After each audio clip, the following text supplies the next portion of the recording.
What is means gauge? Gauge ಅಂದ್ರೆ ಏನು ಅನ್ನ ಎಲ್ಲಿ ಯೂಸ್ ಮಾಡ್ತೀವಿ ಅದ್ರ ಬಗ್ಗೆ ನೋಡೋಣ. Gauges and precision instruments are needed in manufacture. ಈಗಿನ ಯುಗದಲ್ಲಿ ನಾವು ಯಂತ್ರದ ವಿವಿಧ ಭಾಗಗಳನ್ನು ತಯಾರಿಸಲು ಮತ್ತು ಅವುಗಳ ಆಯಾಮಗಳನ್ನು ಅಳೆಯಲು ಏನ್ ಮಾಡ್ತೀವಿ? ಮಾಪಕಗಳನ್ನು ಮತ್ತು ನಿಖರ ಸಾಧನಗಳು ಬೇಕಾಗುತ್ತವೆ. ಅದಕ್ಕೆ ಗೇಜ್ ಅನ್ನ ಯೂಸ್ ಮಾಡ್ತೀವಿ. ಯಂತ್ರದ ಯಾವುದೇ ಒಂದು ಭಾಗವನ್ನ ನಾವು ಚೆಕ್ ಮಾಡ್ಬೇಕಪ್ಪ ಅಂದ್ರೆ ಈಗ ಅದಕ್ಕ ಯಾವ್ದ್ರಿಂದ ಚೆಕ್ ಮಾಡ್ತೀವಿ? ಗೇಜಸ್ ಬೇಕೇ ಬೇಕು. ಇಲ್ಲಾಂದ್ರೆ ಅದರದ್ದು ಲೆಂತ್ ಕಂಡಿಡಕ್ಕಾಗಲ್ಲ, ವಿಡ್ತ್ ಕಂಡಿಡಕ್ಕಾಗಲ್ಲ. ಅದಕ್ಕೆ ನಾವು ಗೇಜಸ್ ಅನ್ನ ಯೂಸ್ ಮಾಡ್ತೀವಿ. ಗೇಜಸ್ ಯಾವ್ಯಾವಪ್ಪ? ವರ್ನಿಯರ್ ಕ್ಯಾಲಿಪರ್, ಸ್ಕ್ರೂ ಗೇಜ್, ಅವನ್ನೆಲ್ಲ ಯೂಸ್ ಮಾಡ್ತೀವಿ. ಯಾವ ಪರ್ಪಸ್ ಯೂಸ್ ಮಾಡ್ತೀವಿ ವರ್ನಿಯರ್ ಕ್ಯಾಲಿಪರ್ ಅನ್ನ?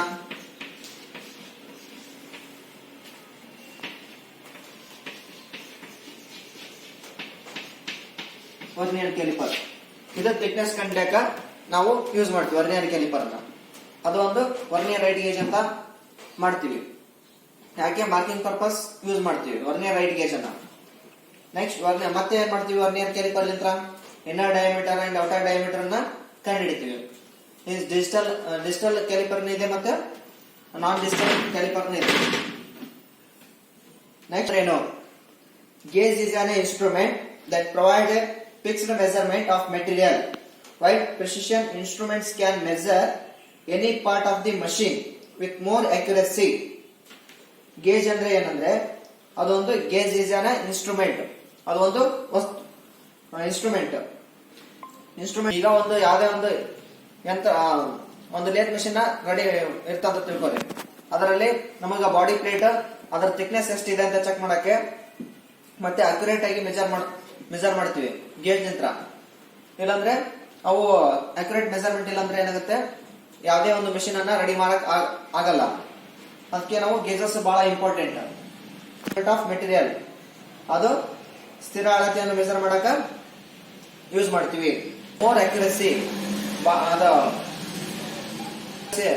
ನಿಖರತೆಯ ವ್ಯಾಲ್ಯೂನ ಚೆಕ್ ಮಾಡಕ್ ಏನ್ ಮಾಡ್ತೀವಿ? ಗೇಜ್ ಅನ್ನು ಯೂಸ್ ಮಾಡ್ತೀವಿ. Gauge is an instrument that provides a fixed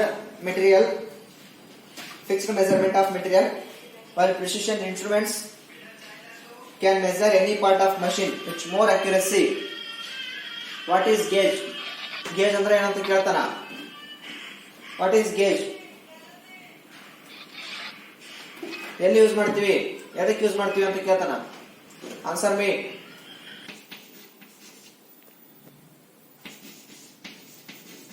When precision instrument can measure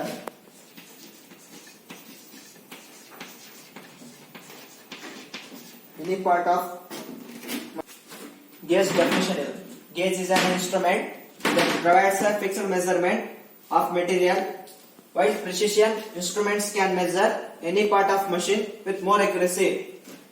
Gauge ಅನ್ನೋ ಒಂದು ಯಾವುದೇ ಒಂದು ಮಷಿನ್ ಪಾರ್ಟ್ ನ ಅದು ನಿಖರತೆಯನ್ನ ಮೆಜರ್ ಮಾಡ್ಲಿಕ್ಕೆ ನಾವು ಗೇಜ್ ಅನ್ನು ಯೂಸ್ ಮಾಡ್ತೀವಿ. Gauge precision instruments can measure any part of machine with more accuracy. ನಾವು ಅಕ್ಯುರಸಿ ಐತ ಅದು ಚೆಕ್ ಮಾಡಕ್ಕೆ ನಾವು ಗೇಜಸ್ ಅನ್ನು ಯೂಸ್ ಮಾಡ್ತೀವಿ. In order to produce machine parts with good accuracy and to maintain follow of mass production, it is essential to build gauges with the required tolerance as per given blueprints. Nowadays ಈಗ ಹೆಚ್ಚಿನ ದಿನಗಳಲ್ಲಿ ನಾವು ಏನು ಮಾಡ್ತೀವಿ ಅಂದ್ರೆ ಯಂತ್ರದ ಭಾಗಗಳನ್ನು ಉತ್ಪಾದಿಸಲು ಮತ್ತು ಸಾಮೂಹಿಕ ಉತ್ಪಾದನೆಯನ್ನು ಅರಿವನ್ನು ಮೂಡಿಸಲು ನಾವು ಏನ್ ಮಾಡ್ತೀವಿ ಅಂದ್ರೆ ಗೇಜಸ್ ಅನ್ನ ತಯಾರು ಮಾಡಬೇಕು. In order to produce machine parts with good accuracy, ಈಗಿನ ಮತ್ತೆ flow of mass production, it is essential to build gauges with required tolerance as per given blueprints.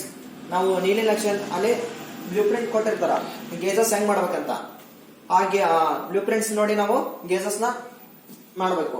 ಮತ್ತೆ ವಿತ್ ಗುಡ್ ಅಕ್ಯುರಸಿ ಅಂತ ನಾವು ಗೇಜಸ್ ನ ready ಮಾಡಬಹುದು. Often instruments like micrometers, vernier calipers or other measuring instruments are used to measure the dimension of various parts of machine. ನಾವು ಯಾವುದೇ ಒಂದು part ನ check ಮಾಡಬೇಕಂದ್ರೆ vernier calliper and screw gauge ಅನ್ನ ಯೂಸ್ ಮಾಡಿ ನಾವೇನ್ ಮಾಡ್ತೀವಿ, ಚೆಕ್ ಮಾಡ್ತೀವಿ ಅಕ್ಯುರೇಸಿ ಎಷ್ಟು ಐತೆ ಅಂತ. ಕ್ಯಾಲಿಪರ್ ನೋಡಿರಾ, ಥಿಕ್ನೆಸ್ ಅನ್ನು ಚೆಕ್ ಮಾಡ್ಲಿಕ್ಕೆ ನಾವು ಸ್ಕ್ರೂ ಗೇಜ್ ಅನ್ನ ಯೂಸ್ ಮಾಡ್ತೀವಿ. Process of opening and adjusting the measuring instruments again and again to measure the machine parts quite time consuming. Also, unskilled laborers face issue in reading such precision measuring instrument, and hence gauges were invented as a solution of such issue. The process opening the adjusting of measuring instrument on a adjusting measuring instrument ಅವನ ತೆಗೆದು ಜೋಡಿಸೋದು ಮತ್ತೆ ಮತ್ತೆ ಮಾಡಿದಾಗ ಅಲ್ಲಿ ನಾವು accuracy ಕಡಿಮೆ ಆಗೈತೆ, ಕಡಿಮೆ ಆಗಿರ್ತಾ ಇಲ್ಲ ಅಂತ ಚೆಕ್ ಮಾಡ್ತಾ ಇರಬೇಕು ಅವಾಗ. ನೆಕ್ಸ್ಟ್ ಇದು ಗೇಜಸ್ ಅನ್ನು ಯೂಸ್ ಮಾಡೋದ್ರಿಂದ ಏನಾಗುತ್ತೆ ಅಂದ್ರೆ ನಮ್ಗೆ ಟೈಮ್ ಕನ್ಸ್ಯೂಮಿಂಗ್ ಸೇವ್ ಆಗುತ್ತಾ, ಟೈಮ್ ಬಹಳ ಹಿಡಿಯಂಗಿಲ್ಲ. ಗೇಜಸ್ ಆದ್ರೆ ಈಗ ಡಿಜಿಟಲ್ ಗೇಜಸ್ ಆದ್ರೆ ಡಿಜಿಟಲ್ ವರ್ನಿಯರ್ ಕ್ಯಾಲಿಪರ್ ಆದ್ರೆ ಏನಾಗುತ್ತೆ, ಅನ್ಕಿಲ್ಡ್ ಪರ್ಸನ್ ಅವನಿಗೆ ಕೌಶಲ್ಯ ರಹಿತ ಇದ್ರನ್ನ ಅವ್ನ್ ಕಂಡುಹಿಡಿಬಹುದು ಅದೆಷ್ಟೈತೆ ಅಂತ dimension. Save the time and fixed measuring instrument, and it is used to check the manufactured machine parts. This is a fixed measuring instrument. ಅದೊಂದು ಸ್ಥಿರ measurement, and it is used to check the manufactured machine. Ready ಆದಂತ machine ಅನ್ನ check ಮಾಡಬಹುದು gauges ಲಿಂದ. The gauges save time and boost production. ಇದು gauges ಲಿಂದ ನಾವು time ಅನ್ನ ಉಳಿಸಬಹುದು, ಬೇಗ ಟೈಮ್ ನಲ್ಲಿ ಮಾಡಬಹುದು. Next gauge is check specific size and which manufactured. Specific size ಅದು ಎಷ್ಟು ಸೈಜ್, ಸ್ಪೆಸಿಫಿಕ್ ಸೈಜ್ ಅಂದ್ರೆ ಅಕ್ಯುರೇಟ್ ಆಗಿ ಸೈಜ್ ಐತಿಲ್ಲ ಅಂತ ನಾವು ಗೇಜಸ್ ಲಿಂದ ಚೆಕ್ ಮಾಡಬಹುದು. Next commonly the gauge tool is composed of steel and hard tempered ground. ನಾವು ಗೇಜಸ್ ನ ಎದರಿಂದ ಮಾಡಿರ್ತೀವಿ ಅಂದ್ರೆ ಹಾರ್ಡ್ ಸ್ಟೀಲ್ ಇಂದ ಮಾಡಿರ್ತೀವಿ. Next hard tempered ground, when the gauges which are used very often made up of chromium steel. Gauge ನ ನಾವು ಎದರಿಂದ ತಯಾರು ಮಾಡ್ತೀವಿ ಅಂದ್ರೆ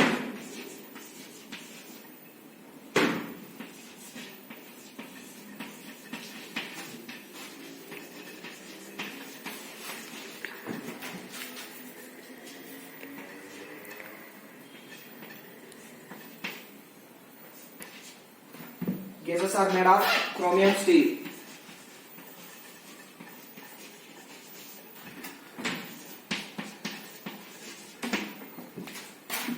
ಕ್ವಶನ್ ಕೇಳ್ತಾರ, ಗೇಜಸ್ ಎದರಿಂದ ಗೇಜ್ ಮಾಡಲ್ಪಟ್ಟಿದೆ ಅಂತ ಕೇಳಿದಾಗ ಏನಂದ್ರೆ ನಾವು gauges are made up of chromium steel. ಎದರಿಂದ ಮಾಡಲ್ಪಟ್ಟಿರ್ತಂದ್ರೆ ಕ್ರೋಮಿಯಂ ಸ್ಟೀಲ್ ಇಂದ ಇದು ಗೇಜ್ ಅನ್ನ ಮಾಡಿರ್ತೀವಿ ನಾವು. Next chromium steel, vanadium steel,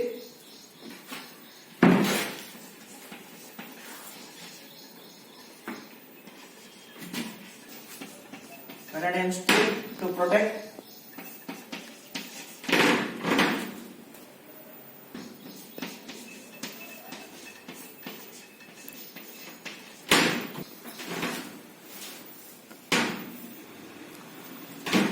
gauges are made up of chromium steel and vanadium steel. ಯಾಕಂದ್ರೆ ಇದು ಪ್ರೊಟೆಕ್ಟ್ ಮಾಡಕ, ವೇರಿಂಗ್ ನಂತರ ಪ್ರೊಟೆಕ್ಟ್ ಮಾಡಕ್ಕೆ ಏನ್ ಮಾಡ್ತೀವಿ ಅಂದ್ರೆ vanadium steel ಅನ್ನ ಯೂಸ್ ಮಾಡಿರ್ತೀವಿ.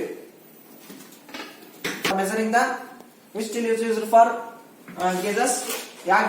ಗೇಜಸ್ ಅಲ್ಲಿ ಯಾವ ಸ್ಟೀಲ್ ನ ಯೂಸ್ ಮಾಡಿರ್ತೀವಿ ಅಂದ್ರೆ ನಾವು ಕ್ರೋಮಿಯಂ ಸ್ಟೀಲ್ ಅನ್ನ ಯೂಸ್ ಮಾಡಿರ್ತೀವಿ. Next gauges the taking measurement using gauges is time saving.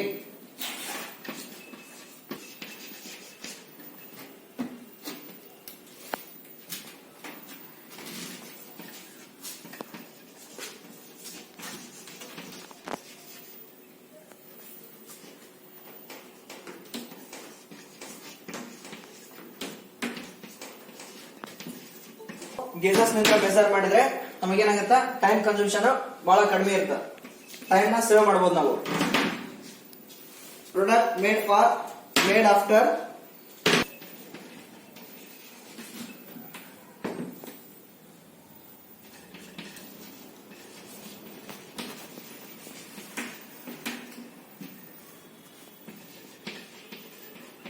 checking by the gauge are inexpensive. The gauge are inexpensive.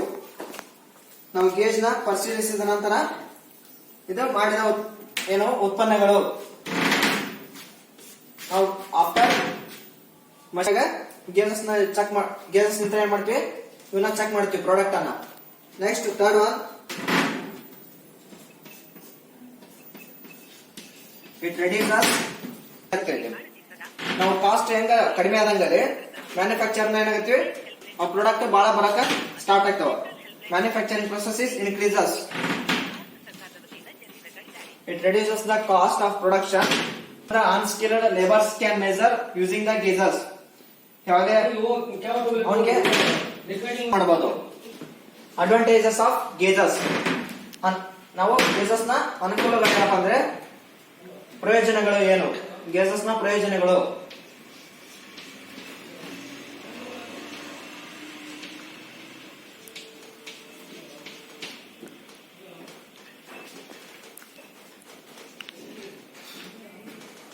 ನಾವು ಫಸ್ಟ್ ಒಂದು ನೋಡೋಣ. ಒಂದೇದ್ದು ಏನಪ್ಪ ಪ್ರಯೋಜನ ಇದರಿಂದ, ಗೇಜಸ್ ನಿಂತ taking a measurement using gauges to save the time. ನಾವು gauges ತಗೊಂಡು measure ಮಾಡಿದ್ರೆ ನಮಗ ಟೈಮ್ ಸೇವ್ ಆಗುತ್ತೆ. ಈಗ ಒಂದು ಸ್ಕೇಲ್ ಯಂತ್ರ ಹಿಡಿದು ಅದೆಷ್ಟ ಲೆಂತ್ ಇದೆ ಅಂತಂದ ಅಳತೆ ಮಾಡ್ಕೊಂತ ಕುಂತ್ರೆ ನಮಗೆ ಏನಾಗುತ್ತೆ, ಟೈಮ್ ಕನ್ಸಂಪ್ಷನ್ ಬಹಳ ಆಗುತ್ತೆ. ಅದೇ ಗೇಜಸ್ ಆದ್ರೆ ನಾವು ಸಡನ್ ಆಗಿ ಅದರದ ವ್ಯಾಲ್ಯೂನ ಕಂಡುಹಿಡಿಬಹುದು. ಅದರ ಅಕ್ಯುರೇಸಿಯನ್ನ ನಾವು ಚೆಕ್ ಮಾಡಕ್ಕೆ ನಾವು ಏನ್ ಮಾಡ್ತೀವಿ, ಗೇಜಸ್ ಅನ್ನ ಯೂಸ್ ಮಾಡ್ತೀವಿ. ಅದರಿಂದ ನಮಗೆ ಟೈಮ್ ಸೇವ್ ಆಗ್ತದ. Taking a measurement using gauges to save the time. ನೀವು ಇದನ್ನ ಇಂಗ್ಲಿಷ್ ನಲ್ಲಿ ಹೇಳಬೇಕು, ಕನ್ನಡದಲ್ಲಿ ಹೇಳಂಗಿಲ್ಲ. Next, the product made after checking the gauge are inexpensive. ನಾವು product made after checking the gauge are inexpensive. ನಾವು ಪ್ರಾಡಕ್ಟ್ ರೆಡಿ ಆದ್ಮೇಲೆ ನಾವು ಏನ್ ಮಾಡ್ತೀವಿ ಅಂದ್ರೆ, ಗೇಜ್ ತಗೊಂಡು ಅದ್ರದ್ದು ಅಕ್ಯುರೇಸಿನ ಚೆಕ್ ಮಾಡ್ತೀವಿ. Product checking the gauges are inexpensive. ಎರಡನೇ ಅಡ್ವಾಂಟೇಜ್ ಏನಪ್ಪಾ ಅಂದ್ರೆ, product made after checking the gauge are inexpensive. Product ready ಆದ್ಮೇಲೆ ನಾವು ಗೇಜಸ್ ಅನ್ನು ಯೂಸ್ ಮಾಡಿ ಏನ್ ಮಾಡ್ತೀವಿ, ನಾವು ಅಕ್ಯುರೇಸಿಯನ್ನ ಚೆಕ್ ಮಾಡ್ತೀವಿ. Next, it reduces the cost of production if manufacturing process is increases. ಏನ ಉತ್ಪಾದನೆ ಹೆಚ್ಚಾದ್ರೆ ಅದು ಉತ್ಪಾದನಾ ಇದು ಪ್ರಾಡಕ್ಟ್ ಏನಾಗುತ್ತೆ ಅಂದ್ರೆ ಕಡಿಮೆ ಆಗುತ್ತೆ ಬೆಲೆ. ಹೆಂಗೆ ನಾವು ಪ್ರಾಡಕ್ಟ್ ಹೆಚ್ಚಿಗೆ ಆದ್ರೆ ಅದ್ರ ಬೆಲೆ ಏನಾಗುತ್ತೆ, ಕಡಿಮೆ ಆಗುತ್ತೆ. ಪ್ರಾಡಕ್ಟ್ ಏನಾದ್ರೂ ಕಡಿಮೆ ಇದ್ರೆ ಮಾರ್ಕೆಟ್ ಅಲ್ಲಿ ಅದ್ರ ಬೆಲೆ ಏನಾಗುತ್ತೆ, ಜಾಸ್ತಿ ಆಗುತ್ತೆ. It reduces the cost of production if manufacturing is increases.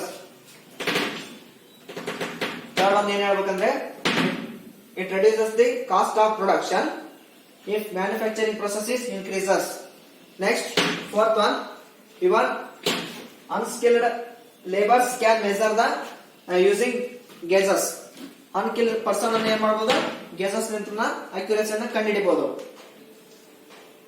ಕೌಶಲ್ಯರಹಿತ ಕಾರ್ಮಿಕ ಕೂಡ ಏನ್ ಮಾಡಬಹುದು, ಗೇಜಸ್ ನ ಯೂಸ್ ಮಾಡಿ ಅವನ ಮೆಜರ್ಮೆಂಟ್ ಅನ್ನು ಮಾಡಬಹುದು.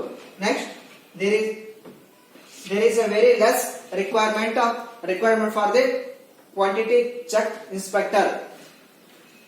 ಅವ್ರಿಗೆ ಏನಪ್ಪ ಅಂದ್ರೆ ಕ್ವಾಂಟಿಟಿ ಚೆಕ್ ಇನ್ಸ್ಪೆಕ್ಟರ್ ಆಲ್ರೆಡಿ ಅನುಭವ ಇರ್ತಕ್ಕಂಥ quality checkers game manufacturing method. Point size, a specific machining process. Machining process gauges ನ ಹೆಂಗೆ ಡೆವಲಪ್ ಮಾಡಬೇಕಂದ್ರೆ, to required shape and size. Shape ಮತ್ತೆ ಸೈಜ್. ಶೇಪ್ ಅಂದ್ರೆ ಆಕಾರ ಮತ್ತು ಅದರದ ಸೈಜ್. ಇದು followed by the hardening or artificial seasoning. ಇದನ್ನ ನಾವು ಏನ್ ಮಾಡಬೇಕು, ಆರ್ಡನಿಂಗ್ and artificial seasoning. The gauges are subjected to low temperature followed by high temperature and then boiling water to help them withstand the effect of the weather. ನಾವು ಏನ್ ಮಾಡ್ಬೇಕಂದ್ರೆ, ತ್ರಿಜ್ಯ ಅಥವಾ ತಡೆಗಟ್ಟುವ ಮಾಪಕಗಳನ್ನ ಸೀಸನ್ ಅದನ್ನ ಯೂಸ್ ಮಾಡಿ ನಾವು ಗೇಜಸ್ ಅನ್ನ ರೆಡಿ ಮಾಡಬಹುದು. ನೆಕ್ಸ್ಟ್, ಅದು low temperature is subjected to low temperature followed by high temperature and boiling water to help with state of weather. ಅದು ಗೇಜಸ್ ಅನ್ನ ನಾವು ವೆದರ್ ಗೆ ಅನುಗುಣವಾಗಿ ಗೇಜ್ ನ ರೆಡಿ ಮಾಡಬೇಕು. ಈಗ ವೆದರ್ ಮೀನ್ಸ್ ಅದರ ಟೆಂಪರೇಚರ್, ಅದು ತಂಪ ಕೋಲ್ಡ್ ಏರಿಯಾದಲ್ಲಿ ಮತ್ತೆ ಹಾಟ್. ಈಗ ನಾವು ಮಳೆಗಾಲದಾಗ ಅದೇನಾಗುತ್ತೆ ಅಂದ್ರೆ ಅದಕ್ಕೆ ನೀರು ಬಿದ್ರೆ ರಸ್ಟ್ ಹಿಡಿದು ಬಿಡುತ್ತೆ. ಅದಕ್ಕೆ ನಾವು ಅದನ್ನ ಸೇಫ್ ಆಗಿ ಇದು ಮಾಡಬೇಕು. ಅಲ್ಲಿ ಹೈ ಟೆಂಪರೇಚರ್ ಇರ್ತಕ್ಕಂಥದ್ದನ್ನ ಅಲ್ಲಿಂದ ಇಡ್ತೀವಿ, ರಸ್ಟ್ ತುಕ್ಕಿಡೋ ಜಾಗದಲ್ಲಿ ಇಡಂಗಿಲ್ಲ. ಇಂಥ ಸಮಯದಲ್ಲಿ ಈಗ ಮಳೆಗಾಲದಲ್ಲಿ ಏನಾಗುತ್ತೆ, ಚಳಿಗೆ ಅದು ತುಕ್ಕು ಹಿಡಿದು ಬಿಡುತ್ತೆ. ಅದಕ್ಕನ್ನ ನಾವು ಸೇಫ್ ಆಗಿ ಯೂಸ್ ಮಾಡಬೇಕು. The gases is ground to obtain the accurate shape and size. ಅದನ್ನ ಮೋಲ್ಡ್ ನಿಂತ್ರ ಹಾಕಿ ಮತ್ತೆ ಸ್ಯಾಂಡ್ ಯೂಸ್ ಮಾಡಿ ಏನ್ ಮಾಡ್ತಾರ, ಗೇಸಸ್ ನ ರೆಡಿ ಮಾಡ್ತೀವಿ. ಅದು ಯಾವ ಶೇಪ್ ಬೇಕು ಮತ್ತೆ ಸೈಜ್ ಅನ್ನ ಅದರ ಮೋಲ್ಡಿಂಗ್ ಅಲ್ಲಿ ಇರುತ್ತೆ. ಅದಕ್ಕೆ ಸ್ಯಾಂಡ್ ಯೂಸ್ ಮಾಡಿ ಅದನ್ನ ಕ್ರೋಮಿಯಂ ಸ್ಟೀಲ್ ಇಂತ್ರ ಏನ್ ಮಾಡ್ತೀವಿ, ನಾವು ಗೇಜ್ ಅನ್ನ ರೆಡಿ ಮಾಡ್ತೀವಿ. Process where lapping is use. Finishing process ಏನ್ ಮಾಡ್ತೀವಿ, ನಾವು ಲ್ಯಾಪಿಂಗ್ ಅನ್ನ ಯೂಸ್ ಮಾಡಿರ್ತೀವಿ. The followed by the finishing process, the lapping process ಅನ್ನ ಯೂಸ್ ಮಾಡ್ತೀವಿ ಫಿನಿಶಿಂಗ್ ಅಲ್ಲಿ. The surface of the gauge is electroplate to make its absorption resistance. ಏನ್ ಮಾಡಿರ್ತಂದ್ರೆ the surface of the gauge is electroplate. Surface gauge ಏನ್ ಮಾಡ್ತೀವಿ ಅಂದ್ರೆ surface ಅಂದ್ರೆ surface ನೋಡಿದ್ರ ನೀವು, ಗೇಜ್ ಸರ್ಫೇಸ್, ಅದಕ್ಕೆ ಏನ್ ಮಾಡ್ತೀವಿ, ಎಲೆಕ್ಟ್ರೋಪ್ಲೇಟ್ ಅನ್ನ ಯೂಸ್ ಮಾಡ್ತೀವಿ. ಯಾಕಪ್ಪ ಅಂದ್ರೆ ಅದು ಸವೆಂಗಿಲ್ಲ, ಅಲ್ಲಿ ಎಲೆಕ್ಟ್ರೋಪ್ಲೇಟ್ ಅನ್ನ ಯೂಸ್ ಮಾಡ್ತೀವಿ.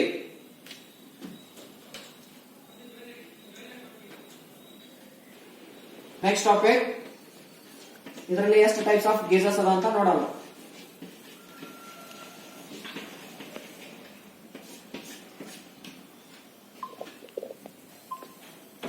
ಟೈಪ್ ಫಸ್ಟ್ ಟೈಪ್ ಒಂದೇದು ಏನಂದ್ರೆ radius gauge or filler.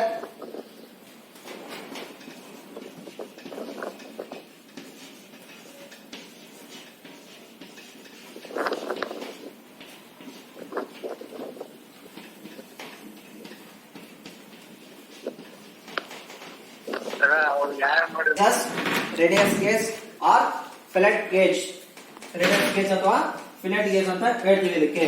Next filler gauge, next ಯಾವುದು filler gauge, next hole gauge, fourth one vernier height gauge. 4 types ನ ನಾವು ಗೇಜಸ್ ಅಲ್ಲಿ ಟೈಪ್ ಮಾಡ್ತೀವಿ. First one radius gauge or filler gauge or fillet gauge, next one filler gauge, third one hole gauge, next last one vernier height gauge. First ಇದ್ರದ್ದು explanation ನೋಡೋಣ. First, radius gauge or filler gauge. The radius gauge used to check the external and internal radius of the jaw. ಈ radius gauge ನ ಎಲ್ಲಿ use ಮಾಡ್ತೀವಿ ಅಂದ್ರೆ ನಾವು external ಮತ್ತೆ internal job radius. ನಾವು ಒಂದು ಯಾವ್ದೇ ಒಂದು ಜಾಬ್ ತಗೊಂಡ್ರೆ ಒಂದು ಹೋಲ್ ಇರ್ತ, ಒಂದು ಜಾಬ್ ಪ್ಲೇಟ್ ಅಲ್ಲಿ ಹೋಲ್ ಹಾಕಿರೋಂತ ತಿಳ್ಕೊರಿ. ಇದ್ರದ್ದು ಇಂಟರ್ನಲ್ ಡಯಾ ಅಂದ್ರೆ ರೇಡಿಯಸ್ ಸುತ್ತಳತೆ ಎಷ್ಟೈತಿ, ಮತ್ತೆ ಔಟರ್ನಲ್ ಒಳಗಿಂದ ಡೈ ಎಷ್ಟೈತಿ ಮತ್ತೆ ಹೊರಗಿನ ಡೈ ಎಷ್ಟೈತಿ ಅಂತ ನೋಡ್ಲಿಕ್ಕೆ ಏನ ಮಾಡ್ತೀವಿ, ನಾವು radius gauge or fillet gauge ಅನ್ನ ಯೂಸ್ ಮಾಡಿ ನಾವು ರೇಡಿಯಸ್ ಅನ್ನ ಚೆಕ್ ಮಾಡ್ತೀವಿ. ರೇಡಿಯಸ್ ಗೇಜ್ ಅನ್ನ ಹೆಂಗ್ ಚೆಕ್ ಎಲ್ಲಿ ಯೂಸ್ ಮಾಡ್ತೀವಿ ಅಂದ್ರೆ inner and external and internal radius of the ಜಾ. ಎಕ್ಸ್ಟರ್ನಲ್ ಮತ್ತೆ ಇಂಟರ್ನಲ್ ರೇಡಿಯಸ್ ಅನ್ನ ಚೆಕ್ ಮಾಡ್ಲಿಕ್ಕೆ ನಾವು ಏನ್ ಮಾಡ್ತೀವಿ, ರೇಡಿಯಸ್ ಗೇಜ್ ಅನ್ನ ಯೂಸ್ ಮಾಡ್ತೀವಿ. The blades in the gauges are made of high quality steel, which are fixed in holder and made available as set. ಇದರದ ಬ್ಲೇಡ್ಸ್ ಏನಾಗಿರುತ್ತೆ ಅಂದ್ರೆ the blade in gauges are made of high quality steel. high quality steel ಇಂದ್ರ ಏನ ಇದರ blade ಮಾಡಲ್ಪಟ್ಟಿರ್ತಾವ high quality steel ಇಂದ್ರ. The radius gauge blades are made up of high quality steel. high quality steel Indra blade ಅನ್ನ ಮಾಡಲ್ಪಟ್ಟಿರ್ತಾವ. which are fixed in holder and made available as a set. Now blade ಅನ್ನು set ಮಾಡ್ತೀವಿ. The size of radius can be measured is marked on every blade. The size of radius that can be measured. Size na measure ಮಾಡ್ತೀವಿ. Radius ಎಷ್ಟು ಐತೆ ಅಂತ can be measured is marked on every blade. Every blade na mark ಮಾಡ್ತೀವಿ. Blade ತಗೊಂಡು. Next is circumference in a single gauge with any radius gauge ಹೆಂಗಿರ್ತದೆ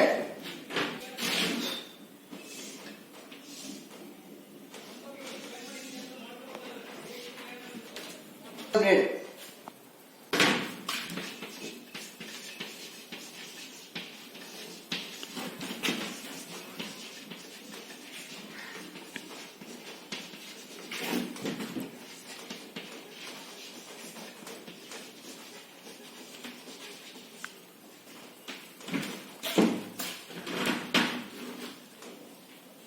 ಎಲ್ಲಿ use ಮಾಡ್ತೀವಿ ನಾವು radius gauge. It is radius gauge is used, that is a external radius gauge. This one is internal radius gauge, is check for external and internal radius of the job. Care and maintenance of radius gauge ಅದನ್ನ ನಿರ್ವಹಣೆಯನ್ನ ಹೆಂಗ್ ಮಾಡ್ತೀವಿ, care ಅದ್ರ ಬಗ್ಗೆ ಹೆಂಗ್ care ತಗೋಬೇಕು, ಮತ್ತೆ maintenance ಅಂದ್ರೆ ನಿರ್ವಹಣೆ ಅದನ್ನ ಹೆಂಗ ಕಾಪಾಡ್ಕೊಳ್ಬೇಕಂದ್ರೆ radius gauge can be covered in an oil-based spray as prevent measure rust during storage. Radius gauge ಅನ್ನ ನಾವು ಅದರ ರಸ್ಟ್ ಹಿಡಿಬಾರ್ದಪ್ಪ ಅಂದ್ರೆ ತುಕ್ಕು ಹಿಡಿಬಾರ್ದಂದ್ರೆ ಅದಕ್ಕೆ ಏನ್ ಮಾಡ್ಬೇಕು, ಆಯಿಲ್ ಅನ್ನ ಯೂಸ್ ಮಾಡಬೇಕು. ಅಂದ್ರೆ ಅದು ಏನಾಗುತ್ತೆ, ಬಹಳ ದಿನಗಳ ಬಳಕೆ ಬರುತ್ತೆ. ಇಲ್ಲಾಂದ್ರೆ ರಸ್ಟ್ ಅಂದ್ರೆ ಅದಕ್ಕೂ ಯೂಸ್ ಬರಂಗಿಲ್ಲ. ಅದರಲ್ಲಿ ಇರ್ತಕ್ಕಂತ ಏನು ಮೆಜರ್ಮೆಂಟ್ಸ್ ಎಲ್ಲ ಮಾರ್ಕ್ ಹೋಗ್ಬಿಡ್ತದೆ ರಸ್ಟ್ ಆಯ್ತಂದ್ರೆ. ಯು ಶುಡ್ ಅದಕ್ಕೆ ಏನ್ ಮಾಡ್ಬೇಕಂದ್ರೆ ನೀವು ಆಯಿಲ್ ಅನ್ನು ಯೂಸ್ ಮಾಡಬೇಕು. Radius gauge can be covered in an oil based spray. Oil ಅನ್ನ ಅದಕ್ಕೆ ಸಿಂಪಡಣೆಯನ್ನು ಮಾಡಬೇಕು. To prevent measure against rust during storage. If it becomes rusty the folding machinery may size up. ಅದನ್ನೇನು ತುಕ್ಕು ಹಿಡಿಬಾರ್ದು ಅಂದ್ರನ್ನ ಮುಚ್ಚಿ ಇಡಬೇಕು. Next further problems it includes compressive cases, accuracy of the gauge measurement. The once machine the radius after use ಮಾಡಬೇಕು. ಇಲ್ಲಾಂದ್ರೆ ಅದು blades ಎಲ್ಲ ಏನಾಗುತ್ತೋ ಹಾಳಾಗುತ್ತವ. Close away blades into the case carefully after use. Blades ಅನ್ನ close ಮಾಡಿ ನಾವು ಆನಂತರ ಯೂಸ್ ಮಾಡಬೇಕು. This ensure the blades do not become bent when the gauge is not use. Blade ಏನಾದ್ರೂ ಬೆಂಟ್ ಆಯ್ತಂದ್ರೆ ನಮಗೆ ಆ ಗೇಜ್ ಯೂಸ್ ಮಾಡ್ಲಿಕ್ಕೆ ಬರಂಗಿಲ್ಲ. ಅದಕ್ಕೆ ನಾವು ಬ್ಲೇಡ್ ಅನ್ನ ಏನ್ ಮಾಡಬೇಕು, ಬಹಳ ಅದನ್ನ ಮೆಜರ್ ಅದು gauge. First start with right side position 0.03, 0.04, 0.05, 0.06, 0.07, 0.08, 0.09, 0.09 ಏನ್ ಬರುತ್ತೆ, 1 ಬರುತ್ತೆ. 1.00. ನೆಕ್ಸ್ಟ್ 2.00. ಜಸ್ಟ್ 1 mm ಏನ್ ಮಾಡ್ಬೇಕಂದ್ರೆ ಪಾಯಿಂಟ್ ವೈಸ್ ಬಿಟ್ಟು ಚೆಕ್ ಮಾಡ್ತೀವಿ. Filler gauge is also as a thickness gauge. 2 parts. ಈ ಗ್ಯಾಪ್ ನಿಂದ ಈ ಗ್ಯಾಪ್ ಗೆ ಎಷ್ಟು ಐತೆ ಅಂತ ಮೆಜರ್ ಮಾಡ್ಲಿಕ್ಕೆ ಏನ್ ಮಾಡ್ತೀವಿ ನಾವು, ಫಿಲ್ಲರ್ ಗೇಜ್ ಅನ್ನ ಯೂಸ್ ಮಾಡ್ತೀವಿ. Filler gauge is used to measure the two parts. To measure the gap between. Filler gauge is used to measure the gap between two parts. ಈ ಪಾರ್ಟ್ ನಂತರ ಈ ಪಾರ್ಟ್ ಗೆ ಎಷ್ಟು ಗ್ಯಾಪ್ ಇದೆ ಅಂತ ನೋಡ್ಲಿಕ್ಕೆ ಏನ್ ಮಾಡ್ತೀವಿ ನಾವು, ಫಿಲ್ಲರ್ ಗೇಜ್ ಅನ್ನ ಯೂಸ್ ಮಾಡ್ತೀವಿ. Filler gauge use to gap between the two parts is known as a filler gauge. It is hardened and tempered with a set of screw. ಇನ್ನ ಸ್ಕ್ರೂ ಯಂತ್ರ ಏನ್ ಮಾಡ್ತೀವಿ, ಕ್ಲ್ಯಾಂಪ್ ಮಾಡಿ ಇವನ್ನೆಲ್ಲ ಟೈಟ್ ಮಾಡಿರ್ತೀವಿ. ಏನ ಬ್ಲೇಡ್ಸ್ ನ set of order and tempered strips.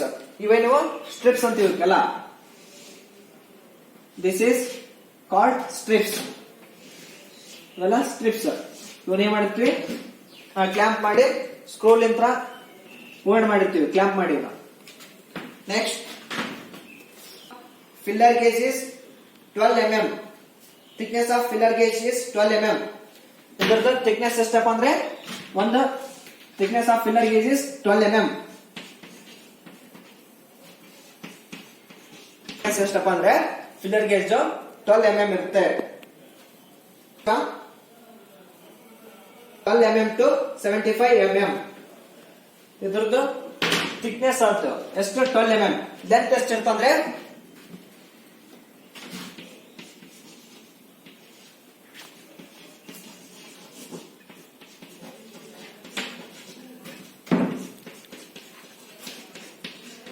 the length of the filler gauge is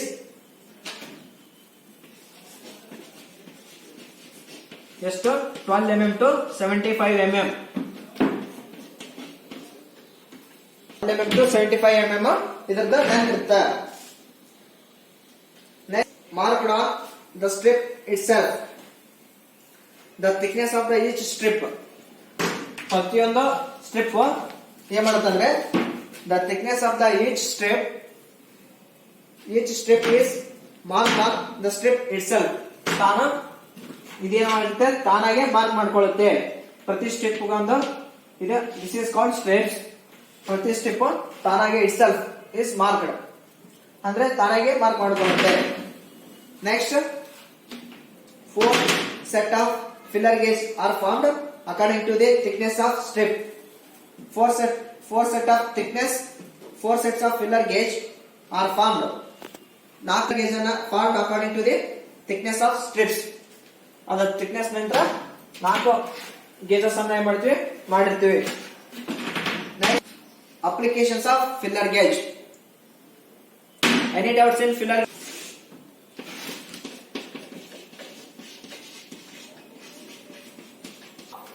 filler gauge ಏನೇನು ಅಪ್ಲಿಕೇಶನ್ ಅಂದ್ರೆ ಎಲ್ಲಿ ಯೂಸ್ ಮಾಡ್ತೀವಿ ಫಿಲ್ಲರ್ ಗೇಜ್ ಅಂದ್ರೆ, ಫಾರ್ ಚೆಕಿಂಗ್ ದ ಗ್ಯಾಪ್. ಇದು ಬಿಟ್ವೀನ್ ಅನ್ನ ಶಾರ್ಟ್ಕಟ್ ಅಲ್ಲಿ ಬರೆದಿದೆ, B/W ಅದು. For checking the gap between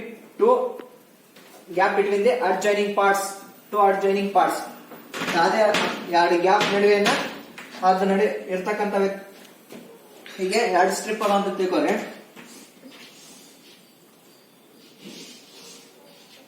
ಎರಡು ಸ್ಟ್ರಿಪ್, ಇದು ಈ ಸ್ಟ್ರಿಪ್ ಲಿಂದ ಈ ಸ್ಟ್ರಿಪ್ ಗೆ ಎಷ್ಟು ಗ್ಯಾಪ್ ಐತೆ ಅಂತ ಚೆಕ್ ಮಾಡ್ಲಿಕ್ಕೆ ಏನ್ ಮಾಡ್ತೀವಿ, adjoining the parts of or points ಅದನ್ನ ಚೆಕ್ ಮಾಡ್ಲಿಕ್ಕೆ ಏನ್ ಮಾಡ್ತೀವಿ, ಫಿಲ್ಲರ್ ಗೇಜ್ ಅನ್ನ ಯೂಸ್ ಮಾಡ್ತೀವಿ.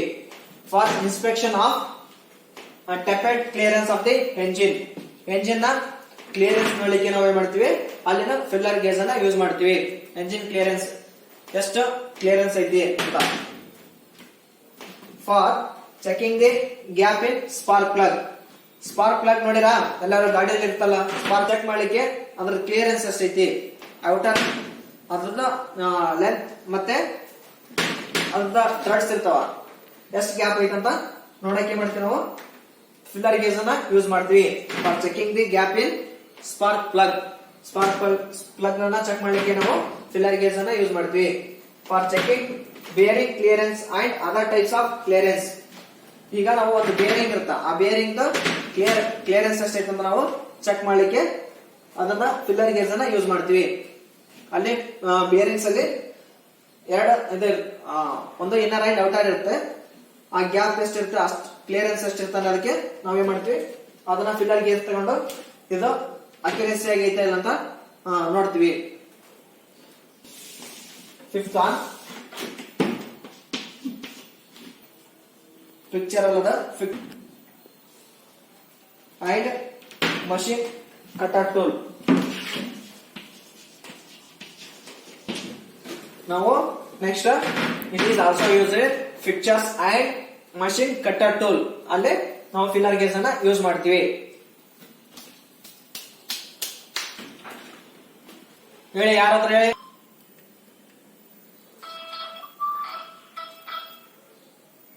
ಏನಾದ್ರು ಡೌಟ್